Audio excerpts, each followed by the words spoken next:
कहते हैं यदि किसी समाज को जानना हो तो समाज की लोक कथाओं को करीब से जानना चाहिए।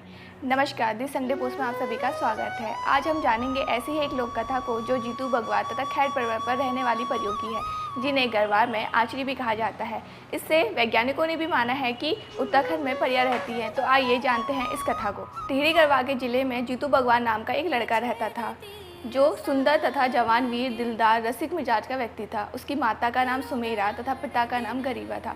उसका एक छोटा भाई भी था जिसका नाम सोबनू था, और उसकी एक छोटी बहन भी थी जिसका नाम शोभना था। जीतू शोभना की ननद भरना को पसंद करता था और वह एक दूसरे को काफ़ी पसंद करते थे, लेकिन गांव दूर होने के कारण वह कभी मिल भी नहीं पाते थे। दरअसल राजा मानसा ने अपने चहेते जीतू बगवाल को खेत इनाम में दिए थे और फसल लगाने का समय हो गया था।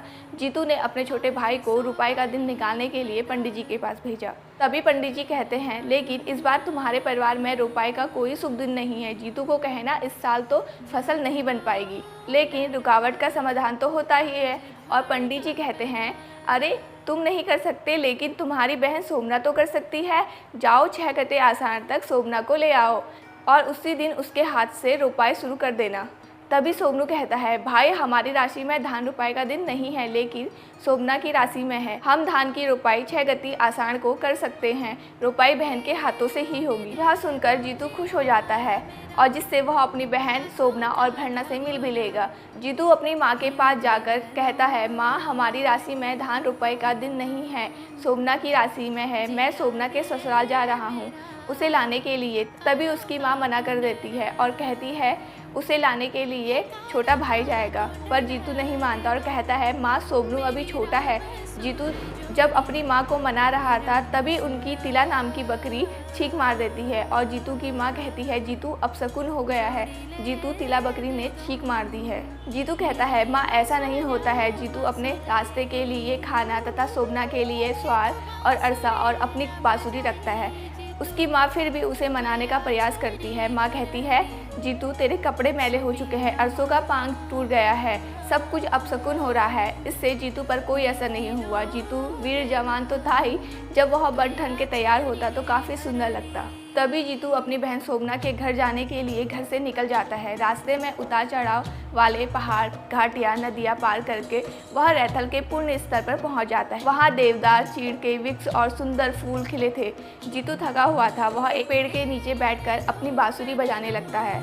उसकी बांसुरी सुनकर पर्वत जाग गए, पशु पक्षियों ने चरना और चुगना छोड़ दिया। उसकी बांसुरी सुनकर खैर पर्वत की आंचियाँ भी जाग गई। तभी जीतू की आंखें खुली। जीतू की आंखों में एक अलग ही चमक पैदा होती है। जीतू को लगता है जैसे उसकी सारी शक्तियाँ खत्म हो गई है। आंचरी उसको हरण करने लग गई। तभी उसे माँ का कहना याद आता है और वह पछताने लगता है, लेकिन अब बहुत देर हो चुकी थी।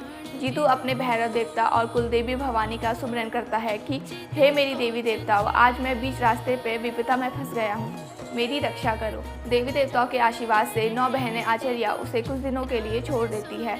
जीतू उनको वचन देते हुए कहता है, मैं अपनी बहन शोभना को लेने जा रहा हूँ। 6 गति आषाढ़ को धान रोपाई का दिन है, तुम मुझे मेरे खेत से ले जाना। तभी सभी आचार्या विलुप्त हो जाती है। जीतू उदास हो जाता है, लेकिन भरना की याद आते ही उसका मन खिल उठता है। वह जब अपनी बहन से मिलता है तब वहाँ साली भरना आ जाती है और जीतू का मन भरना को देखकर काफ़ी प्रसन्न हो जाता है। जीतू भरना से कहता है, साली तेरे लिए मैंने अपना गांव भगोड़ी और परियों का साथ छोड़ दिया है। अपने 36 कुटुंब और 32 परिवार छोड़कर तुमसे मिलने के लिए आया हूँ। उसके बाद जीतू का मन बहुत उदास हो जाता है, लेकिन वह भरना से मिलने पर खुश भी था। जीतू अपनी बहन शोभना को लेकर अगले दिन बगोड़ी गांव पहुंच जाता है, जिसको देखकर उसकी माँ काफ़ी खुश हो जाती है। जीतू आचरियों की बात किसी से नहीं कहता, लेकिन मन ही मन उदास रहने लगता है। जल्द ही धान रोपाई का दिन आ जाता है, लेकिन दूसरी तरफ जीतू की उदासी बढ़ जाती है। तभी जीतू अपने बैलों के साथ सिंचाई वाले खेत में पहुँच जाता है। उसके बाद उसका मन अचानक फीका पड़ गया। चारों तरफ सुगंध फैल गई, सरसराहट की आवाज़ होने लगी और वहाँ पर एक रथ पहुँच जाता है। उसमें 9 बहनें आचार्या, 12 बहनें भराड़ी होती हैं। वे सभी बहनें हवा बनकर जीतू के शरीर में पहुँच जाती है। जीतू छटपटाने लगता है, लेकिन वह बैलों सहित वहीं पर खेत में समा जाता है। जीतू को आचार्या अपने साथ ले जा लेती है। जीतू की मौत के बाद उसके परिवार पर बहुत विपदाओं का पहाड़ टूट पड़ता है। जीतू फिर भी अपने परिवार की मदद करता है, लेकिन उसे कोई देख नहीं पाता। राजा को जीतू की शक्तियों का जब पता चलता है तो वह घोषणा करते हैं कि जीतू को गढ़वाल में देवी देवताओं के रूप में पूजा जाएगा।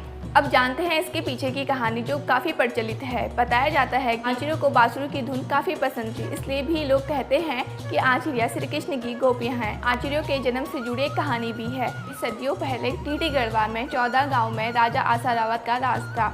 उनकी 6 रानियाँ थीं, लेकिन वह निसंतान थे। एक दिन राजा अपनी सभी रानियों को बुलाते हैं और उनके सामने अपनी भावनाओं को बताते हुए रोने लगते हैं। तभी राजा की बड़ी रानी बोली, आप तो राजा हैं, आप 7वां विवाह कर सकते हैं। राजा, आप थात के गांव जाओ और विवाह करके ले आओ। बड़ी रानी के कहने पर राजा आसारावत थात के गांव में दीपा पनवाल के घर पहुंच गए। दीपा पनवाल ने राजा का खूब आदर सत्कार किया और उनसे थात के गांव आने का कारण पूछा। तभी राजा ने उन्हें अपनी व्यथा सुनाई और कहा कि वह निसंतान रह गए। 6 रानियों में से किसी की भी संतान नहीं हुई। राजा कहते हैं, मैं यहाँ आपकी छोटी बहन देवा का हाथ मांगने आया हूँ, मैं उसे अपनी रानी बनाना चाहता हूँ। दीपा पनवाल कहते हैं, राजा, मैं अपनी छोटी बहन की शादी आपसे कराने के लिए तैयार हूँ। उसके बाद राजा का विवाह हो जाता है। देवा दुल्हन बनकर चौधार पहुँच जाती है। कुछ महीनों बाद देवा महागर्भवती हो जाती है और वह एक साथ 9 बेटियों को जन्म देती है, जिससे आसारावत काफ़ी खुश हो जाते हैं। 9 बहनें आम बच्चों जैसी नहीं थी। कहते हैं कि वह 5 दिन की थी तब से वह चलने फिरने लग गई थी और 12 वर्ष तक वह सुंदर युवतियां बन गई थी। एक दिन 9 बहनों ने राजा से सुंदर कपड़े बनाने के लिए कहा। राजा ने 9 बेटियों के लिए सुंदर कपड़े तथा आभूषण बनाए।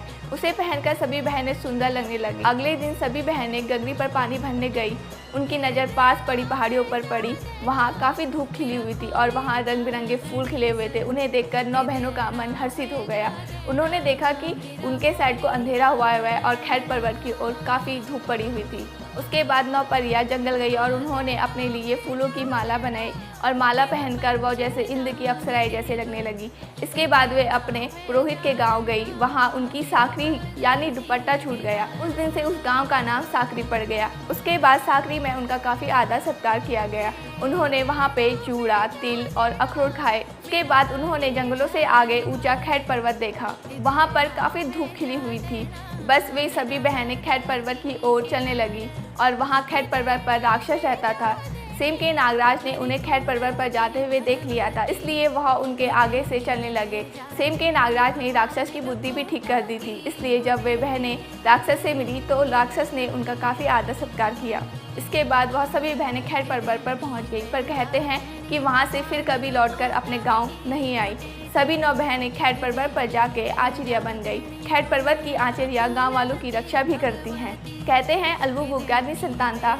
वे 9 बहनें आचर्या उसके सपने में आए और उन्होंने कहा कि अगर वह पिंडी के पर्वत पर उनका मंदिर बना देंगे तो उनकी संतान हो जाएगी। कहा जाता है कि अलगू बुग्गा ने वहाँ मंदिर बनाया। उसके बाद फिर उसके 2 पुत्र हुए थे। यह मंदिर बराड़ी के गर्भजौन गुफा के करीब ही है और खैट पर्वत के नीचे खैलख्या मंदिर बना हुआ है। कहते हैं आचर्या सुंदर युवक को देखकर मोहित हो जाती हैं तथा इस पर्वत को इसलिए भी रहस्यमय माना जाता है क्योंकि यहाँ पर साल भर फल और फूल खिले रहते हैं। फल और फूलों को एक जगह से दूसरी जगह ले जाने पर यह खराब हो जाते हैं। सबसे हैरान करने वाली बात तो यह है कि यहाँ वीरान पर्वत पर स्वयं ही अखरोट तथा लहसुन की खेती पनप जाती है। गढ़वाल में विशेष अवसरों पर कहा जाता है कि जीतू बग्वाल के नाम पर पांडव नृत्य और लोक नाटक का आयोजन किया जाता है और आचर्यों को दिव्य कन्याओं के रूप में पूजा जाता है।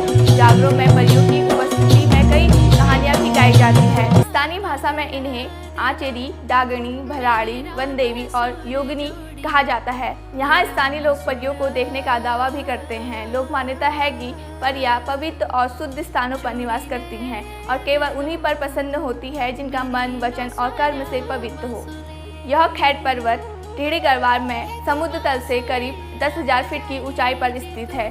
पर्वत खट गांव से 5 किलोमीटर की दूरी पर है।